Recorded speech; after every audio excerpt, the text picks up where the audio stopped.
Episode की शुरुआत में हमें ताइशुन को दिखाया जाता है जो कि कहता है स्वॉर्डमैनशिप से तुम्हारे कपड़े फट गए, ये कितनी शर्मनाक बात है तुम्हारे लिए। तो काल कहता है तुम्हारी हिम्मत कैसी मेरे साथ ये करने की, मैं तुम्हें छोड़ूंगा नहीं। तो ताइशुन कहता है कि चिंता मत करो, तुम्हारी मम्मी के साथ भी मैं यही करने वाला हूँ। और हम देखते हैं ये इसकी मदर के ऊपर हमला कर देता है और किसी तरह जेनी अपने आप को बचा लेती है और कहती है कि आखिरकार तुम ये सारे मूव्स क्यों कर रहे हो, आखिरकार तुम्हारा इंटेंशन क्या है। तुमने अब हद पार कर दिया, मैं तुम्हें दिखाऊंगी कि आखिरकार असली मैजिक क्या होती है। आज मैं तुम्हारी यही पे जान लेके रहूंगी। और हम देखते हैं जेनी इसके ऊपर हमला कर देती है। तो ताइशुन इसके हमलों से बचने के लिए यहाँ पे भागने लग जाता है। तो जेनी कहती है कि भागने का कोई फायदा नहीं है, तुम इन हमलों से बच नहीं सकते। तभी ताइशुन बेक्विन को कहता है कि हिलना मत, वहीं पे रुको, मुझे कुछ ढूंढना है। तो ये कहती है कि आखिरकार इस वक्त में तुम्हें क्या ढूंढना है। ताइशुन कहता है कि चिंता मत करो, ये मैजिक है, इसे मुझे बिल्कुल भी हट नहीं होने वाला। ये फिर जेनी के यहाँ पे आ जाता है और कहता है कि तुम यही सोच रही हो ना कि मुझे तुम्हारी बॉडी चाहिए, तो यही सोचो। जिसके बाद ताइशुन इसके ऊपर हमला कर देता है और इस हमले से जेनी के कपड़े फट जाते हैं और वो कहती है कि पर्वत आखिरकार तुम मेरे साथ ये कैसे कर सकते हो। ये कहता है कि एक पर्वत कहलाने के लिए ये इतना काफी नहीं है, इससे मुझे बेटर करना पड़ेगा। और हम देखते हैं ये इसी की रोप से इसे पूरी तरह बांध देता है। तभी यहाँ पे काल कहता है कि मेरी मदर को छोड़ दो, अगर तुमने उनके साथ कुछ भी करने की कोशिश की तो मैं तुम्हें छोड़ूंगा नहीं। काल फिर पाल्पा और एलन को कहता है कि आखिरकार आप वहाँ पे खड़े खड़े क्या देख रहे हो, आप क्या मेरी मदर की ह्यूमिलेट होते देखते रहोगे। ये कहते हैं कि चिंता मत करो, हम अपनी अब पूरी पावर्स का यूज करने वाले। और हम देखते हैं यहाँ पे पाल्पा और एलन अपनी पूरी पावर्स का यूज करके ताइशुन के ऊपर हमला करने के लिए तैयार हो जाते हैं। तो ताइशुन एलन को कहता है कि तुम तो एक माउंटेन जितने बड़े हो चुके हो। ये कहता है कि सिर्फ मेरी साइज नहीं बढ़ी है, मेरी ताकत भी बढ़ चुकी है, मैं अब दिखाऊंगा कि आखिरकार मैं गॉड लेवल का क्यों। जिसके बाद ये ताइशुन के ऊपर हमला कर देता है और इसे लगता है कि अब मारा गया क्योंकि इसने अपनी पूरी पावर्स का यूज कर दिया होता है। पर ताइशुन कहता है ये इतना बुरा नहीं था,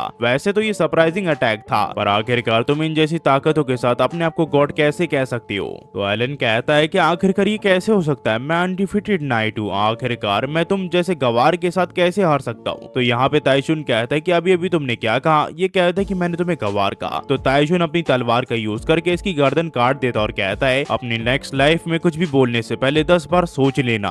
एलन फिर बड़ी बॉडी के साथ यहाँ पे काल के ऊपर गिर जाता है, जिस वजह से काल भी यहाँ पे मारा जाता है। ताइशुन फिर पाल्पा के पास आ जाता है और कहता है कि तुमने अपना नाम क्या बताया। पाल्पा कहता है कि मेरा नाम लाइटिंग स्वॉर्डमैन पाल्पा है। तो ये कहता है कि चलो हम लड़ाई शुरू कर सकते हैं। पर पाल्पा यहाँ से भाग जाता है क्योंकि उसे समझ में आ चुका होता है कि अगर ये उससे लड़ा तो ये भी मारा जाएगा जैसे कि एलन मारा गया। पाल्पा को लगता है कि ताइशुन उसका पीछा अब नहीं करने वाला क्योंकि वो काफी ज्यादा रफ्तार से चल रहा होता है। पर तभी इसके सामने ताइशुन आ जाता है जो कि कहता है कि आखिरकार तुम कहाँ जा रहे हो, तुम्हारे दोस्त अभी भी वहीं पे है। यहाँ पे पाल्पा इसे देख के काफी घबरा जाता है, जिसके बाद ताइशुन इसकी गर्दन पकड़ लेता है और हेवनली स्ट्राइक दे के इसे मार देता है। ये फिर जेनी को कहता है कि तुम्हारे कैंपेनियन ऑलरेडी हार चुके हैं, इसका मतलब हम जो चाहे वो तुम्हारे साथ कर सकते हैं। ये कहती है कि मैं प्रॉमिस करती हूँ अगर तुमने मुझे यहाँ से जाने दिया तो मैं तुम्हें जो चाहे वो दे सकती हूँ। तो ताइशुन कहता है कि ठीक है, तुम्हें इस पेपर पे साइन करना है, जिसके बाद हम तुम यहाँ पे अकेले छोड़ के चले जाएंगे। ये कहती है इतने सारे स्पिरिचुअल स्टोन मेरे पास नहीं है, आखिरकार मैं क्या करूंगी। तो ये कहता है कि तुम्हारे अलावा दो और फैमिलीज भी है, अगर तुम्हारे पास नहीं है तो तुम उनसे मांग सकती हो। मुझे लग रहा है कि तुम्हारा बेटा अभी भी सांस ले रहा है, ये तुम्हारे ऊपर है कि तुम साइन करोगी कि नहीं। तो ये कहती है कि ठीक है, मैं साइन करने के लिए तैयार हूँ। ये लोग फिर इसे साइन करा के यहाँ से चले जाते हैं, पर यहाँ पे जेनी की रस्सियां लोगों ने खोली नहीं होती है। तो ये धीरे धीरे रगड़ के यहाँ पे काल की तरफ जाने लग जाती है, पर तभी इसके सामने कोई आ जाता है और हम देखते हैं ये डीमन लॉर्ड की सर्वेंट होती है जो कि कहती है कि मुझे यहाँ से काफी ज्यादा स्पिरिचुअल एनर्जी के होने का एहसास हो रहा है, क्या वो कल्टीवेटर यहीं पे था।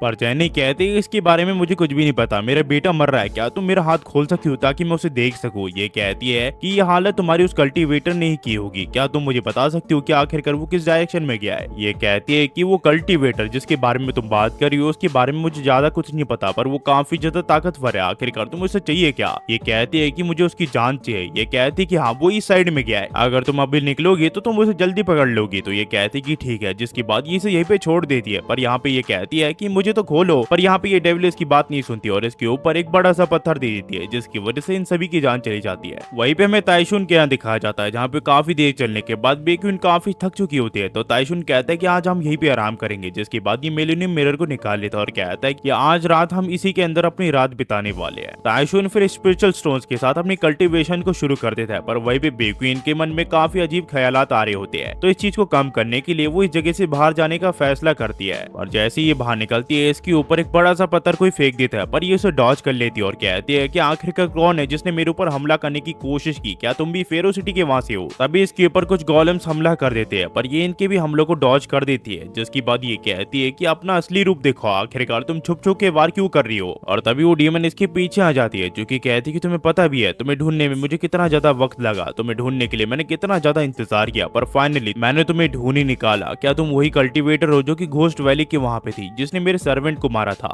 इसकी ये बात सुन के बेक्विन सोचने लग जाते कि लगता है जिस मॉन्स्टर को हमने घोस्ट वैली के वहाँ पे मारा था ये उसी का बदला लेने के लिए आई है, पर लगता है अब तक इस ताइशुन से मिली नहीं है, तो मैं इसे बेवकूफ तो बना ही सकती हूँ। बेक्विन फिर से कहती है कि आखिरकार तुम हो कौन और आखिरकार तुम्हें मुझसे चाहिए क्या? अगर तुम्हें कल्टीवेटर्स के बारे में पता है तो तुम्हें मेरी ताकत के बारे में पता होगा। तो ये कहती है कि तुम अपने आप में काफी ज्यादा खोई हुई हो। लगता है मेरा गैस बिल्कुल सही था, तुम वही पर्सन हो और मैं यहाँ पे डीमन गॉड के कहने पे तुम्हारी लाइफ लेने के लिए आई हूँ। ये फिर बेक्विन के ऊपर हमला कर देती है और बेक्विन इसका हमला खाने के बाद समझ जाती है कि वो इसकी अपोनेंट नहीं है, क्योंकि ये उन लोगों से काफी ज्यादा ताकतवर है जिनसे ये लड़ी थी और ये इसे सीधे सीधे नहीं हरा सकती क्योंकि ये इसे काफी ज्यादा ताकतवर है। मैंने जितना सोचा था तुम उसे काफी ज्यादा कमजोर हो। क्या तुम्हारी स्पिरिचुअल एनर्जी खत्म हो चुकी है उन एस रैंक के लोगों से लड़ने के बाद? ये फिर एक बड़े से पत्थर का यूज करके बेक्विन के ऊपर लगा देती है। तभी बेक्विन कहते कि मुझे तुमसे कुछ कहना है। तो ये कहते कि अब अपनी लाइफ के बारे में भीख मांगने से कुछ नहीं होने वाला। बेक्विन कहती है कि डीमन गॉड के बारे में तुमने अभी अभी जो कहा, मैंने सुना है कि वो ग्रेट वॉर के दौरान मारा गया, पर आखिरकार वो वापस कैसे आ सकता है? ये इसे बताती है कि वो बेकार सी भविष्यवाणी जिसमें डीमन गॉड एक कल्टीवेटर के हाथों मारे गए वो एकदम बकवास थी। डीमन गॉड दोबारा से रिबॉर्न हुए हैं। जब तक हम पॉल्यूटेड डेमोनिक आइटम्स को एक साथ जोड़ते गए डीमन गॉड दोबारा से पैदा होंगे और दोबारा से अपनी ताकत को हासिल करके तीनों दुनियाओं में राज करेंगे।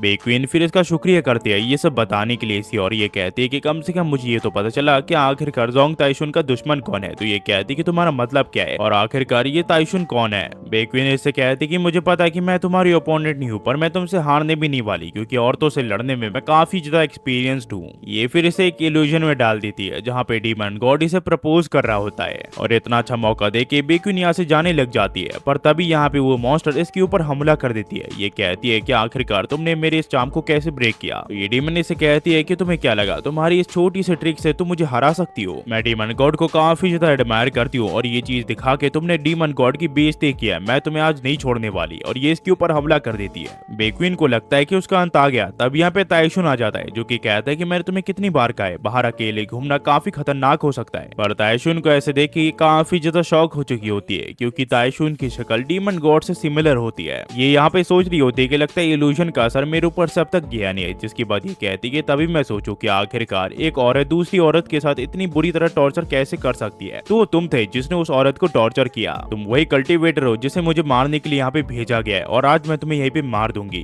ये फिर अपनी पावर्स का यूज करके ताइशुन के ऊपर यहाँ पे मिट्टी के क्रिस्टल्स फेंक देती है। इसे लगता है कि ताइशुन कुछ ही देर में मारा जाएगा, पर इसे यहाँ पे कुछ भी नहीं हुआ होता है। तो ताइशुन कहता है कि तुमने कहा कि ओनेसिस फैमिली की जानी से तुम मिली थी, आखिरकार वो कैसी है? क्या वो सेफली घर पहुंच गई? मैं तुमसे बात कर रहा हूँ, क्या तुम सुन नहीं रही हो क्या? जिसकी बात ताइशुन इसके ऊपर हमला कर देता है और वो हमला इसके पेट से बाहर निकल जाता है। और डीमन को इस चीज पे विश्वास नहीं हो रहा होता कि आखिरकार एक कल्टीवेटर इतना ज्यादा ताकतवर कैसे है। तब यहाँ पे ताइशुन इसे कहता है कि मैं तुमसे एक और बार पूछ रहा हूँ कि आखिरकार ओनेसिस फैमिली की जानी के साथ क्या हुआ? ये इसे कहते हैं कि आखिरकार उसके बारे में तुम इतना ज्यादा चिंता क्यों कर रहे हो? वो तुम्हारी दुश्मन थी ना, मैं ऑलरेडी उसे मार चुकी हूँ। तो यहाँ पे ताइशुन काफी ज्यादा गुस्सा वाली नजरों से इसे देखने लग जाता है। इसे कुछ समझ नहीं आ रहा होता कि आखिरकार ये इतना ज्यादा गुस्सा क्यों है। ताइशुन फिर इसे कहता है कि तुमने अभी भी क्या कहा, तुमने किसे मारा? और यहाँ से जो कहानी है वो टू भी कंटिन्यू हो जाती है। अगर आप यहाँ तक देख रहे हो तो प्लीज लाइक सब्सक्राइब और कमेंट करना मत भूलना। हम ऐसी वीडियो बनाते रहते हैं। होपफुली आपको ये वीडियो पसंद आई हो। अगर पसंद आई तो प्लीज लाइक कर देना और सब्सक्राइब कर देना। और हाँ गाइस, आप सभी को हैप्पी दिवाली। पटाखे फोड़ो, एंजॉय करो इस दिवाली को और मजे लो फैमिली के साथ। और जाते जाते सिर्फ इतना ही कहूंगा guys, thanks for watching. Next video में मिलते हैं। होपफुली आप सब बढ़िया होंगे। Thanks for watching.